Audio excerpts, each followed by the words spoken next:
que la paix, la lumière et la présence d'Allah soient avec vous, chers frères et sœurs en islam. Qu'Allah apaise vos cœurs, éclaire vos esprits et vous guide vers ce qui est juste et miséricordieux. Dans un monde où tout va vite, où la force domine souvent la compassion, notre âme ressent parfois un manque silencieux, un appel intérieur, une voix douce qui nous rappelle que l'islam n'est pas seulement une religion de rites, mais une voie de miséricorde, de respect et d'équilibre avec toute la création d'Allah. As-tu déjà ressenti que ton cœur cherche quelque chose de plus profond que les paroles ordinaires? T'es-tu déjà demandé pourquoi certaines actions, même petites, ont un poids immense auprès d'Allah? Et si le respect de la vie, même celle des animaux, faisait partie de ton chemin vers la paix intérieure? Dans cette vidéo, tu vas découvrir 5 animaux qu'il est strictement interdit de tuer en islam selon les enseignements authentiques du prophète, que la paix et le salut soient sur lui, expliqués et clarifiés par des savants comme Dr Zakir Naik. Tu comprendras que chaque créature a un rôle sacré dans l'ordre divin. Allah dit dans le Coran: « Il n'y a pas de bête sur terre, ni d'oiseau volant de ses ailes qui ne soit comme vous des communautés. » Sourate Al-An'am, 638. Si ce message résonne en toi, abonne-toi à l'Islam Connect, like, commente et partage cette lumière autour de toi. Souviens-toi, cette vidéo n'est pas un hasard. Elle est une lumière envoyée par Allah pour toi, une mission divine. 1. L'abeille, un symbole de révélation et de guérison. L'abeille n'est pas simplement un petit insecte parmi tant d'autres dans la création d'Allah. En islam, elle occupe une place unique et sacrée. Allah lui a consacré une sourate entière, An-Nahl, les abeilles. Dans ce chapitre, le Créateur souligne comment la sagesse divine se manifeste même dans les créatures les plus humbles et comment chaque être vivant a un rôle précis à jouer dans l'équilibre du monde. L'abeille, par sa structure sociale, son dévouement et sa capacité à produire du miel, nous offre une leçon silencieuse mais puissante sur l'ordre et la perfection de la création divine. Sa vie, bien que petite aux yeux des hommes, est un témoignage de la grandeur d'Allah et de la beauté cachée dans chaque détail de l'univers. Spirituellement, l'abeille nous enseigne la discipline et le travail persévérant. Elle se lève, s'active, butine et construit sa ruche avec une précision qui dépasse l'entendement humain. Chaque mouvement est une forme d'obéissance à la loi naturelle et à la volonté divine. Le prophète, que la paix et le salut d'Allah soient sur lui, a enseigné que l'on ne doit jamais tuer une abeille, car elle ne nuit jamais sans raison et apporte un bien immense à l'humanité à travers le miel. Ce nectar doré, source de guérison, est un miracle à la fois physique et spirituel, rappelant que le soin de notre corps et de notre âme passe parfois par des dons que nous négligeons. Le miel est mentionné dans le Coran comme remède. De leur ventre sort une boisson de différentes couleurs dans laquelle il y a guérison pour les gens. Sourate An-Nahl 16-69. Ainsi, respecter l'abeille ne se limite pas à une simple règle morale. C'est reconnaître le lien sacré entre l'homme, la nature et le Créateur. Tuer une abeille sans nécessité, c'est fermer les yeux sur un signe d'Allah, c'est ignorer la lumière cachée dans une créature minuscule qui participe à l'harmonie de la création. Chaque abeille qui butine est un rappel que toute vie a une valeur, même la plus petite, et que chaque action bienveillante contribue au bien universel. De plus, l'abeille est une métaphore de l'utilité et de l'altruisme. Elle ne vit pas pour elle-même, elle travaille pour le bien de la ruche, pour ses compagnons et pour l'ensemble de l'humanité. Spirituellement, elle nous inspire à agir pour le bien des autres, sans bruit ni gloire, simplement par fidélité à ce qu'Allah a ordonné. Sa persévérance et sa productivité silencieuse sont une invitation à élever nos intentions et nos actions au-delà de l'égoïsme, à chercher à servir Allah et ses créatures avec diligence et humilité. Enfin, l'abeille nous rappelle la perfection de la création d'Allah. Son organisation, sa capacité à transformer le nectar en miel, sa communication par la danse et sa loyauté à la ruche sont autant de signes de sagesse divine. Ignorer cette créature, c'est ignorer une leçon vivante sur l'équilibre sacré du monde. L'islam nous enseigne que la miséricorde et le respect envers toutes les créatures font partie de la foi. Celui qui protège et honore la vie, même celle d'une petite abeille, reçoit la satisfaction et la lumière d'Allah dans son cœur. Ainsi, l'abeille devient bien plus qu'un insecte. Elle est un symbole de révélation, de guérison et d'obéissance à Allah. Elle nous montre que la foi ne se limite pas aux prières ou aux paroles, mais s'exprime dans notre regard sur la création, dans notre respect des créatures et dans notre engagement à préserver l'équilibre que le Créateur a mis en place. Chaque fois que nous voyons une abeille, méditons sur son rôle, sa discipline et sa lumière invisible, et rappelons-nous que même les plus petites vies participent au grand dessein d'Allah. 2. La fourmi. Une leçon d'humilité et de justice. La fourmi, si minuscule aux yeux de l'homme, est pourtant un modèle de sagesse, d'organisation et de dévotion dans la création d'Allah. Ce petit être, souvent ignoré ou écrasé sans réflexion, détient des leçons profondes sur l'humilité, la justice et la responsabilité. L'islam nous enseigne que chaque créature a un rôle précis et que faire du tort à une communauté entière pour une simple douleur personnelle est un acte condamné par Allah. Le prophète, que la paix et le salut d'Allah soient sur lui, a transmis un hadith où un prophète, souvent rapporté comme Sulaïman, que la paix et le salut d'Allah soient dînés sur lui, brûla une fourmilière après avoir été piqué. Allah le reprit avec douceur mais fermeté. Une seule fourmi t'a blessé et tu as détruit toute une communauté qui glorifiait Allah? Cette correction divine nous montre que l'injustice, même envers les plus petits, a un poids immense aux yeux d'Allah. La fourmi, malgré sa taille, participe à la louange collective et à l'équilibre du monde. Elle illustre que toute vie, aussi insignifiante qu'elle puisse paraître, est précieuse et sacrée. Tuer une fourmi sans raison, c'est ignorer ce lien sacré entre le Créateur et ses créatures, et oublier que la patience, la discipline et l'adoration existent même dans les êtres les plus humbles. Spirituellement, la fourmi est un exemple de patience et de travail collectif. Dans sa colonie, chaque individu a une mission. Chaque effort sert un bien plus grand que lui-même. Et chaque mouvement est parfaitement orchestré pour le bien de tous. Ce fonctionnement rappelle aux croyants que l'islam n'est pas seulement une foi individuelle, mais une foi communautaire où chaque action, même petite, doit être guidée par la justice et le respect d'autrui. Respecter la fourmi, c'est comprendre que l'ordre divin est parfait et que notre rôle est de coexister en harmonie avec toutes les créatures, sans arrogance ni cruauté. La fourmi nous enseigne aussi l'humilité. Comment un être humain pourrait-il croire que sa force ou sa taille lui donne le droit de détruire la vie autour de lui sans raison? Chaque fourmi, par sa persévérance et sa fidélité à la ruche, nous rappelle que la grandeur aux yeux d'Allah ne se mesure pas en apparence, mais en intention, en droiture et en respect pour toute création.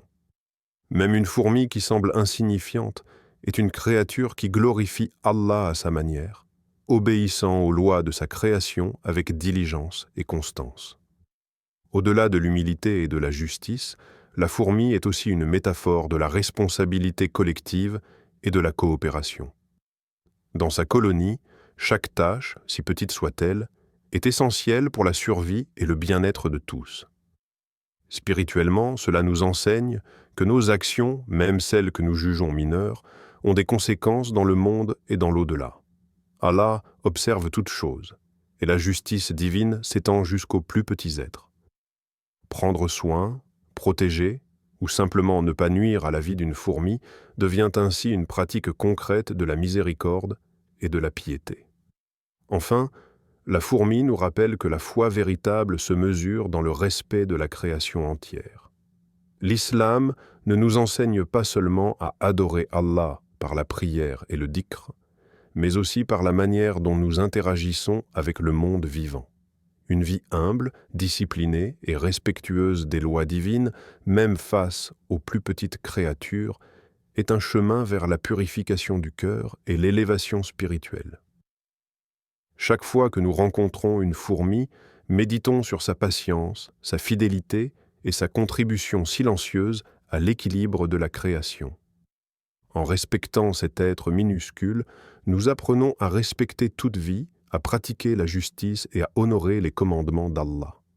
Ainsi, la fourmi devient bien plus qu'un simple insecte, elle est un miroir de nos valeurs spirituelles, un guide silencieux qui nous montre que la miséricorde, la patience et la justice sont des vertus essentielles dans la vie d'un croyant. Chaque fourmi est une leçon vivante, une lumière divine que l'on doit observer, respecter et protéger, afin de marcher sur le chemin droit que l'islam nous trace. 3. L'oiseau Hudhud, le messager de la vérité. L'oiseau Hudhud, petit mais d'une importance immense, occupe une place unique dans la révélation divine. Dans le Coran, il est mentionné dans l'histoire du prophète Sulayman, alayhi salam, où il joue le rôle d'un messager porteur de vérité, de connaissance et de guidance. Ce n'est pas un simple oiseau parmi d'autres, mais un instrument d'Allah pour transmettre des informations essentielles qui influencent le destin des peuples. Par sa présence et ses actions, le Hudhud nous rappelle que la vérité peut se manifester de manière inattendue et que la sagesse d'Allah dépasse notre compréhension limitée. Le prophète, que la paix et le salut d'Allah soient en bas sur lui, a enseigné à ses compagnons que certains oiseaux, comme le Hudhud, ne doivent jamais être tués, car ils remplissent une mission précise. Cette interdiction ne repose pas seulement sur la préservation de la vie, mais sur la reconnaissance de la valeur spirituelle et symbolique de ces créatures. Chaque oiseau, chaque être vivant, a une raison d'être dans le plan divin, et le Hudhud, en tant que messager de vérité, incarne cette mission de guidance. Tuer un tel oiseau sans justification équivaut à entraver un canal par lequel Allah transmet sa lumière et son savoir. Spirituellement, le Hudhud nous enseigne l'humilité face à la sagesse d'Allah. Il montre que la connaissance peut venir d'endroits inattendus et de moyens inattendus. Dans l'histoire du prophète Sulayman, alayhi salam, le Hudhud découvre le royaume de la reine de Saba et transmet ce message avec exactitude et fidélité. Cette leçon nous interpelle. Combien de fois négligeons-nous des signes ou des messagers parce qu'ils ne correspondent pas à nos attentes humaines? Respecter la vie de cet oiseau, c'est reconnaître que chaque créature peut être un vecteur de guidance et de lumière divine. De plus, le Hudhud symbolise l'importance de la vigilance, de l'observation et de l'action juste. Il ne se contente pas de vivre, il remplit activement un rôle précis. Sa mission nous rappelle que la foi n'est pas passive. Être croyant implique de discerner, de comprendre et de protéger la vérité dans toutes ses formes. Détruire un messager, qu'il soit humain ou animal, c'est parfois étouffer une lumière qu'Allah voulait faire parvenir à l'humanité. Ainsi, le Hudhud nous enseigne le respect de chaque canal de guidance, même lorsque sa forme ou sa voix nous semble petite ou insignifiante. Le respect de cet oiseau nous montre aussi l'interconnexion entre toutes les créatures et la responsabilité humaine. Chaque être vivant a une place dans le plan d'Allah et chaque action que nous prenons envers eux a des conséquences spirituelles. Protéger le Hudhud, c'est protéger une part de la révélation divine et honorer la sagesse qui se manifeste dans la création. L'oiseau nous rappelle que la lumière peut se cacher dans ce qui semble humble et que notre perception humaine ne doit jamais limiter la portée des signes d'Allah. Enfin, le Hudhud nous invite à méditer sur la notion de guidance et de vérité. Dans notre vie quotidienne, nous rencontrons des situations où la connaissance et la vérité apparaissent sous des formes inattendues. L'oiseau Hudhud nous encourage à reconnaître et respecter ces vérités, à ne pas détruire les messagers et à suivre avec soin la guidance divine. Respecter cet oiseau, c'est renforcer notre foi, affiner notre conscience et élargir notre compréhension de la miséricorde et de la sagesse d'Allah. Ainsi, le Hudhud n'est pas qu'un simple oiseau. Il est un symbole vivant de vérité, de connaissance et de la mission divine. Il nous rappelle que chaque créature a un rôle unique, que la lumière d'Allah peut se manifester dans les endroits les plus inattendus et que notre devoir de croyant est de protéger cette lumière avec humilité, respect et gratitude. 4. La grenouille, une créature qui glorifie Allah. La grenouille, souvent perçue comme insignifiante ou simplement bruyante dans nos cours d'eau et jardins, occupe pourtant une place profondément symbolique dans l'islam. Selon un hadith authentique, le prophète, que la paix et le salut d'Allah soient renois sur lui, a interdit de tuer la grenouille, expliquant que son chant est une forme de tasbir, de glorification d'Allah. Ce que l'homme perçoit comme un simple bruit, une sonorité agaçante parfois, est en réalité une louange continue à Allah, un rappel que toute la création participe à l'adoration divine, même sans que nous en ayons conscience.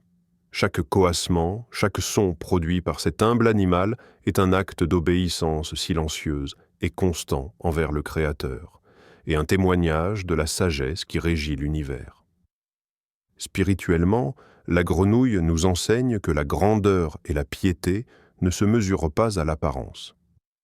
Dans notre quotidien, il est facile de juger les choses selon nos critères humains et de considérer certaines vies comme insignifiantes ou inutiles. L'islam nous rappelle que chaque créature, petite ou grande, a sa fonction et sa raison d'être.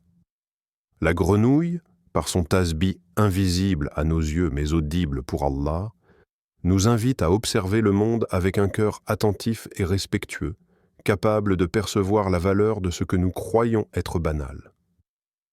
En respectant la grenouille, nous apprenons à voir au-delà des apparences, à reconnaître la lumière et la miséricorde divine qui se manifestent même dans les formes de vie les plus humbles. De plus, la grenouille illustre la dimension universelle de l'adoration. Tout dans l'univers glorifie Allah à sa manière. Des montagnes majestueuses aux cours d'eau tranquilles, en passant par les oiseaux et les insectes. La grenouille fait partie de ce vaste concert silencieux qui exprime gratitude et reconnaissance envers le Créateur. Son chant constant nous enseigne que la louange d'Allah n'est pas limitée aux actes humains. La nature tout entière est en tasbih, et notre responsabilité en tant que croyants est de protéger, respecter et contempler cette adoration universelle. Ignorer ou nuire à ces créatures revient à rompre un lien spirituel et à manquer une leçon que le prophète, que la paix et le salut d'Allah soient renois sur lui, nous a enseignée par son interdiction explicite. La grenouille nous rappelle aussi l'importance de l'écoute et de l'attention spirituelle. Souvent, nous passons à côté des signes d'Allah dans notre vie quotidienne, trop concentrés sur nos préoccupations personnelles pour remarquer la beauté et la sagesse qui nous entourent. Observer et respecter la grenouille, c'est s'ouvrir à une compréhension plus profonde de la création, à la patience et à la capacité de reconnaître l'adoration silencieuse autour de nous. Chaque coassement devient ainsi un rappel subtil que même les plus petites voix ont une signification et que chaque élément du monde contribue à la glorification d'Allah. En outre, la grenouille est un symbole de l'harmonie et de l'équilibre dans la nature. Elle vit dans les écosystèmes aquatiques et contribue à maintenir l'ordre naturel. Spirituellement, cela reflète que la protection et le respect de la vie ne sont pas seulement des obligations morales, mais aussi un moyen de préserver l'équilibre voulu par Allah. L'islam enseigne que le croyant doit agir avec compassion, reconnaissance et sensibilité, en tenant compte de l'interconnexion de toutes les créatures. Respecter la grenouille, c'est ainsi honorer la sagesse divine et la beauté de la création dans sa totalité. Ainsi, la grenouille devient bien plus qu'une simple créature bruyante. Elle est un guide silencieux, une lumière spirituelle qui nous apprend le respect, l'attention, la patience et la reconnaissance de la gloire d'Allah. Son chant constant est un rappel que chaque vie participe à l'adoration divine et que la véritable foi se manifeste dans notre manière de voir, d'entendre et de protéger la création autour de nous. En respectant la grenouille, nous élevons notre conscience spirituelle et cultivons une sensibilité qui nous rapproche davantage de la miséricorde et de la lumière d'Allah. 5. Le pic vert, ou certains oiseaux protégés. L'équilibre de la création. Le pic vert, petit mais essentiel dans le vaste réseau de la création d'Allah, illustre parfaitement l'harmonie et l'équilibre que chaque créature maintient dans le monde naturel. Souvent, les humains ne remarquent pas ces oiseaux ni leur rôle précis dans l'écosystème, mais l'islam nous enseigne que toute vie a une fonction et une valeur, et que nuire sans nécessité à une créature, aussi petite soit-elle, est un acte de désobéissance à Allah. Certaines narrations mentionnent que le pic vert, par son activité et sa manière de percer les arbres pour se nourrir d'insectes, contribue à la santé des forêts et à la régulation des populations nuisibles. Son rôle, bien que discret, participe à l'équilibre naturel que le Créateur a établi. Tuer un tel oiseau, sans raison, c'est rompre cet équilibre et manquer une leçon profonde sur la sagesse divine. Le prophète, que la paix et le salut d'Allah soient sur lui, a enseigné à ses compagnons une règle claire et puissante. Quiconque tue un moineau sans raison valable, il se plaindra à Allah le jour du jugement. Cette parole n'est pas seulement un avertissement pour éviter la cruauté, mais un rappel solennel que chaque vie est précieuse et sacrée. Spirituellement, elle nous secoue et nous oblige à réfléchir sur notre rapport à la création. Notre foi n'est pas complète si elle ne se traduit pas par la miséricorde envers les animaux et le respect de leur rôle. Celui qui honore, protège et prend soin de la création d'Allah reçoit en retour le respect et la bénédiction d'Allah dans sa propre vie. La miséricorde envers les animaux devient ainsi un reflet direct de la piété et de la foi d'un croyant. Au-delà de la simple protection, le pic vert nous enseigne l'importance de l'observation et de l'apprentissage à travers la nature. En étudiant son comportement, son rôle dans l'écosystème et sa manière de vivre, nous comprenons que tout dans l'univers est interconnecté et obéit à un ordre divin précis. La destruction injustifiée de cette harmonie reflète l'ignorance humaine et la négligence de la sagesse d'Allah. Chaque pic vert, chaque oiseau ou petite créature a sa place dans le plan divin, et respecter ce rôle est une forme d'adoration, une manifestation concrète de notre conscience spirituelle et de notre foi. Spirituellement, le pic vert nous enseigne également la patience, la persévérance et la discipline. Il creuse inlassablement les arbres pour se nourrir et protéger la forêt des insectes nuisibles. Cette persévérance silencieuse, sans bruit ni gloire, symbolise la manière dont un croyant doit agir dans le monde, avec diligence, constance et respect pour l'équilibre de la création. Chaque action du pic vert est bénéfique pour son environnement, tout comme chaque action juste d'un croyant influence positivement sa communauté et le monde autour de lui. Ignorer ou détruire cette contribution revient à fermer les yeux sur la sagesse d'Allah et à se priver d'un rappel spirituel puissant. Enfin, le pic vert est un symbole de la justice divine et de l'harmonie universelle. L'islam enseigne que chaque créature est protégée par les lois d'Allah et que le croyant doit respecter ces lois en pratiquant la compassion et la miséricorde. Respecter les oiseaux, comme le pic vert, c'est reconnaître que la création entière glorifie Allah à sa manière et que notre rôle est de vivre en équilibre avec elle. Celui qui protège et honore ses créatures montre sa sensibilité spirituelle et son attachement sincère au commandement divin. Ainsi, le pic vert devient bien plus qu'un simple oiseau. Il est un gardien de l'équilibre, un symbole de persévérance et un rappel constant de la miséricorde et de la sagesse d'Allah. Protéger sa vie et respecter son rôle dans la nature est un acte d'adoration et un signe de foi profonde. Chaque créature, même la plus petite, fait partie d'un plan divin parfait, et honorer cette vie est un chemin vers la lumière et la proximité d'Allah. Chers frères et sœurs, ce que nous avons partagé aujourd'hui n'est pas seulement une liste d'animaux à ne pas tuer. C'est un message profond sur la miséricorde, la responsabilité et la conscience spirituelle que l'islam veut implanter dans nos cœurs. Chaque créature que nous avons mentionnée glorifie Allah à sa manière, joue un rôle précis et participe à l'harmonie de l'univers. L'islam ne nous enseigne pas la domination aveugle, mais la rahma, la compassion active. En respectant la vie, même la plus petite, nous purifions notre cœur, nous affinons notre foi et nous nous rapprochons d'Allah. Le prophète, que la paix et le salut d'Allah soient sur lui, était miséricordieux envers les humains, mais aussi envers les animaux, les plantes et toute la création. Si cette vidéo t'a appris quelque chose, si elle a touché ton cœur ne serait-ce qu'un instant, alors ne garde pas cette lumière pour toi. Abonne-toi à l'Islam Connect, partage ce message, commente avec sincérité et sois une cause de bien autour de toi. Merci d'avoir ouvert ton cœur à cette parole. Merci d'avoir pris ce moment pour Allah.